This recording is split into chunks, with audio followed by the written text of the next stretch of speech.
आप सभी को मेरा नमस्कार। तो दोस्तों, आज मैं आपके लिए इस वीडियो में कार्तिक स्नान की कहानी लेकर आई हूँ। तो प्रेम से बोलिए राई दामोदर और काती माता की जय हो। दोस्तों, एक समय की बात है, एक गांव में एक सास थी जिसकी 4 बहू थी। कार्तिक का मास आया। सास ने बहुओं से पूछा कि मैं कार्तिक स्नान के लिए जा रही हूँ, मेरे साथ कौन चलेगा। 3 बहुओं ने तो मना कर दिया। छोटी बहू बोली कि सासू जी, आप कार्तिक ना हो, मैं आपके साथ चलूँगी। दूसरे दिन सास बहू जल्दी उठी, कार्तिक सारा काम किया। नदी पर जाके सास ने स्नान किया। बहू सास की साड़ी धोने लगी। कपड़े कभी धोए हुए नहीं थे तो बहू से साड़ी निचोड़ी नहीं गई। घर आकर झरझरती साड़ी सुखा दी। मन लगाकर सास की खूब सेवा करी। स्नान से निर्वत होते ही सास को जरूरत के सब सामान देती। इस बहाने सास के साथ बहू का भी कार्तिक स्नान हो गया। काती माता उससे प्रसन्न हो गई। जहाँ साड़ी का पानी झरता वहाँ सोने की चीपे हीरे मोती जगमगाने लगे। घर में सोने चांदी का ढेर हो गया। धन से घर भर गया। कार्तिक महीना पूरा हुआ। बहू बोली, जितनी इच्छा हो ब्राह्मण जिमाओ, दान धर्म करो। सास बोली, कैसे करूं, घर में तो कुछ भी नहीं है। बहू बोली, जितना इच्छा हो ले लो, और सब वैभव दिखाया। सास बोली, तू इतना सारा धन कहाँ से लेकर आई।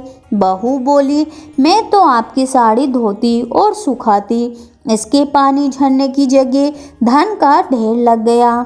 धूमधाम से सास बहू ने ब्राह्मण जिमाए, दान धर्म किया। जिठानियाँ चकित रह गई। देवरानी से पूछने लगी, तूने क्या किया जो इतना सारा धन हो गया। देवरानी बोली, मुझे सास की साड़ी ठीक से निचोड़नी नहीं आती, साड़ी झड़ती, उसके पानी की जगह धन का ढेर हो गया।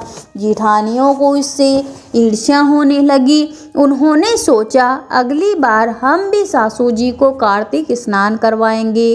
कार्तिक का महीना आया। 3 बहू बोली, सासू जी आप कार्तिक नहाओ, हम आपका नियम निभाएंगे। सास बोली, तुमसे जल्दी तो उठा नहीं जाता, तो कैसे होगा।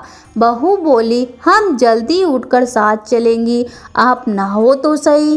कार्तिक का महीना आया। सास स्नान करने गई।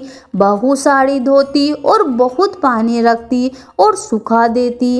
एक जनी चाय बना कर देती, दूसरी पूजा का सामान निकाल कर देती, तीसरी साथ जाती। ऐसा करके तीनों ने महीना पूरा कर दिया और सास को कहने लगी, सासू जी मन आवे जितना दान धर्म करो, ब्राह्मण जिमाओ। सास बोली, मेरे पास तो कुछ भी नहीं है, मैं कैसे करूं।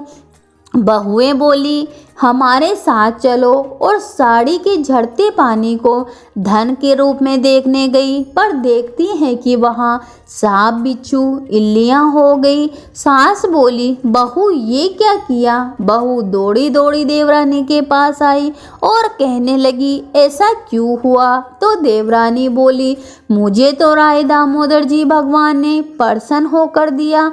कार्ती माता प्रसन्न हुई। 3 बहू कार्ती माता के पैर पकड़कर विनती करने लगी कि हे भगवान, आपने ऐसा क्यों किया। कार्ती माता बोली, छोटी बहू भोली थी, तुम सबने तो पहले ही मना कर दिया, पर उसका धन देखकर तुम्हें ईर्ष्या हुई, जिसके कारण तुमने सास को भले ही कार्तिक स्नान करवाया, झरझरती साड़ियाँ सुखाई, पर तुम्हारा खोटापन तुमको मिल गया। तीनों बहुओं को अपनी भूल की क्षमा मांगी। अब काती माता ने कहा, तुम्हारे धन का आधा देवरानी को दे दो, तब ये सांप बिच्छू चले जाएंगे। तीनों ने अपना आधा धन देवरानी को दिया। सांप बिच्छू सब अर्ध से हो गए और उनका घर पहले जैसे हो गया। इधर देवरानी बोली, अब क्या मुझे धन देते हो, अब तो राई दामोदर जी की मुझ पर कृपा हो गई है। हे काती माता, राई दामोदर भगवान जैसे छोटी बहू पर प्रसन्न हुए वैसे सब पर होना, बड़ी बहुओं से रुष्ट हुए वैसे किसी पे मत होना। खोटी की खरी, अधूरी करो सबकी पूरी। अब है गणेश जी महाराज की कहानी। एक बार महादेव जी माता पार्वती सहित नर्मदा नदी के तट पर गए। वहाँ एक सुंदर स्थान पर माता पार्वती जी ने महादेव जी के साथ चौपड़ खेलने की इच्छा व्यक्त करी। तब शिव जी ने कहा, हमारी हार जीत का साक्षी कौन बनेगा? पार्वती जी ने तत्काल वहाँ एक ही घास के तिनके बटोरकर एक पुतला बनाया और उसमें प्राण प्रतिष्ठा करके उससे कहा, बेटा हम चौपड़ खेलना चाहते हैं, किंतु हमारी हार जीत का साक्षी कोई नहीं है, अतः खेल के अंत में तुम हमारी हार जीत के साक्षी होकर बताना कि हम में से कौन जीता और कौन हारा। खेल आरंभ हुआ। देव योग से तीनों बार माता पार्वती जी ही जीती। जब अंत में बालक से हार जीत का निर्णय कराया गया तो उसने महादेव जी को विजय बताया। परिणामतः माता पार्वती जी क्रुद्ध होकर उसे एक पांव से लंगड़ा होने और वहां के कीचड़ में पड़ा रहकर दुख भोगने का श्राप दे दिया। बालक ने विनम्रतापूर्वक कहा, माँ मुझसे अज्ञानतावश ऐसा हो गया, मैंने किसी कुटिलता या द्वेष के कारण ऐसा नहीं किया, मुझे क्षमा करे तथा श्राप से मुक्ति का उपाय बताइए। तब ममता रूपी माँ को उस पर दया आ गई और वे बोली, यहाँ नाग कन्याएं गणेश पूजन करने आएगी, उनसे उपदेश से तुम गणेश व्रत करके मुझे प्राप्त करोगे। इतना कहकर वह कैलाश पर्वत पर चली गई। एक वर्ष के बाद सावन में नाग कन्याएं वहां गणेश पूजन के लिए आई। नाग कन्याओं ने गणेश व्रत करके उस बालक को भी व्रत की विधि बताई। तत्पश्चात बालक ने 12 दिन तक श्री गणेश जी महाराज का व्रत किया। तब गणेश जी महाराज ने उसे दर्शन देकर कहा, मैं तुम्हारे व्रत से प्रसन्न हूँ, मनोवांछी फल मांगो। बालक बोला कि हे भगवान, मेरे पाँव में इतनी शक्ति दे दो कि मैं कैलाश पर्वत पर अपने माता पिता के पास पहुँच सकूँ और वे मुझ पर प्रसन्न हो जाए। गणेश जी महाराज तथास्तु कहकर अंतर्धान हो गए। बालक भगवान शिव जी के चरणों में पहुंच गया। शिव जी ने उससे वहां तक पहुंचने के साधन के बारे में पूछा। तब बालक ने सारी कथा शिव जी को सुना दी। उधर उसी दिन से अप्रसन्न होकर माता पार्वती जी शिव जी से भी विमुख थी।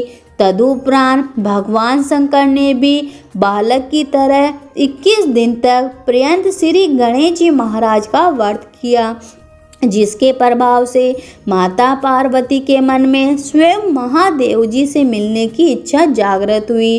वे शीघ्र ही कैलाश पर्वत पर आ पहुंची और वहां पहुंचकर पार्वती जी ने शिव जी से पूछा कि हे भगवान, आपने ऐसा कौन सा उपाय किया जिसके फलस्वरूप मैं आपके पास दौड़ी दौड़ी आ गई हूँ। शिव जी ने गणेश व्रत का इतिहास उन्हें भी कह दिया। तब माता पार्वती ने अपने पुत्र कार्तिकेय से मिलने की इच्छा से 21 दिन पर्यंत 21 की संख्या में दूर्वा पुष्प लड्डुओं से गणेश जी महाराज का पूजन किया और 21वें दिन स्वयं कार्तिकेय ही पार्वती जी से मिलने आ पहुँचे। उन्होंने भी माँ के मुख से इस व्रत का महात्म्य सुनकर व्रत किया। कार्तिकेय ने भी यही व्रत विश्वामित्र जी को बताया। विश्वामित्र जी ने व्रत करके गणेश जी से जन्म से मुक्ति होकर ब्रह्मा ऋषि होने का वर मांगा। गणेश जी उनकी मनोकामना पूर्ण की। ऐसे ही श्री गणेश जी महाराज जो भी सबकी मनोकामना पूर्ण करते हैं। तो प्रेम से बोलिए भगवान राय दामोदर की और गणेश जी भगवान की जय हो।